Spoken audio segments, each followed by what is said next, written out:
আসসালামু আলাইকুম। প্রতিদিনের মতো আজকে আবারও নতুন আরেকটি রেসিপি নিয়ে হাজির হয়ে গেলাম। আজকে চিংড়ি পেঁয়াজু তৈরি করে দেখাবো। চিংড়ি মাছটা এমনিতেই আমরা ছোট বড় সবাই ভীষণ পছন্দ করি, আর এটা দিয়ে পেঁয়াজু তৈরি করলে তো কথাই নেই, খেতে ভীষণ মজা হয়। এভাবে আপনারাও একবার ট্রাই করে দেখতে পারেন, খেতে কিন্তু মন্দ হয় না। প্রথমে চিংড়ি মাছগুলোকে কেটে ধুয়ে পরিষ্কার করে নিয়েছি, উপরের খোসাটা ফেলে দিয়েছি, ভিতরের রগটাকেও ফেলে দিয়েছি। মসুরের ডাল এভাবে ব্লেন্ড করে নিয়েছি। এখানে 1 কাপ মসুরের ডাল, 1 মুঠ পেঁয়াজ কুচি, 1 চা চামচ রসুন বাটা, আধা চা চামচ আদা বাটা,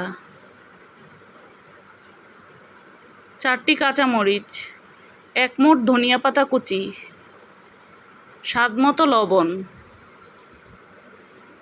1 চা চামচ হলুদের গুঁড়া, 1 চা চামচ জিরার গুঁড়া, 1 চা চামচ লাল মরিচের গুঁড়া। এবার আমি কেটে ধুয়ে পরিষ্কার করে রাখা চিংড়ি মাছগুলোকেও দিয়ে দেব। এখানে 1 কাপ পরিমাণ চিংড়ি মাছ আছে। আমি ডালের পরিমাণটা আর চিংড়ি মাছের পরিমাণটা সমানভাবে নিয়েছি। এবার হাত দিয়ে সবগুলো উপকরণকে ভালোভাবে মেখে নেব। মেখে নেওয়া হয়ে গেলে চুলায় একটি প্যান বসিয়ে তেল গরম করে নেব। তেলটা গরম হয়ে গেলে এবার আমি এভাবে করে বড়ার আকারে পেঁয়াজগুলোকে তৈরি করে নেব। পেঁয়াজগুলোকে একটু পাতলা পাতলা করে তৈরি করতে চেষ্টা করবেন, এতে পেঁয়াজগুলো খুবই মুচমুচে হয়, খেতেও ভীষণ মজা লাগে। এক পাশ হয়ে গেলে অপর পাশ উল্টে দেব।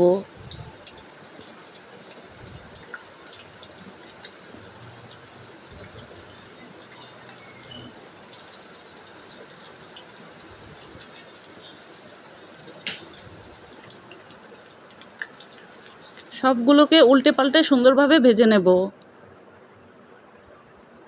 ভেজে নেওয়া হয়ে গেলে এবার আমি বড়াগুলোকে তুলে নেব।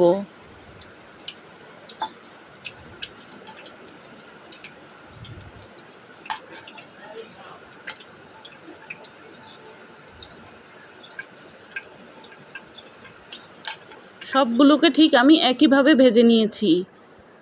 এখন চিংড়ির পেঁয়াজুগুলো পরিবেশনের জন্য একদম তৈরি। চাইলে আপনারাও এভাবে করে চিংড়ির এই পেঁয়াজুটি একবার তৈরি করে দেখতে পারেন, খেতে কিন্তু খুবই মজা হয়।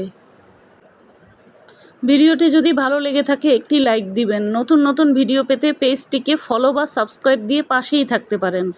কতটা মুচমুচে হয়েছে দেখেই বুঝতে পারছেন, এটা কিন্তু খেতেও ভীষণ মজা হয়েছিল।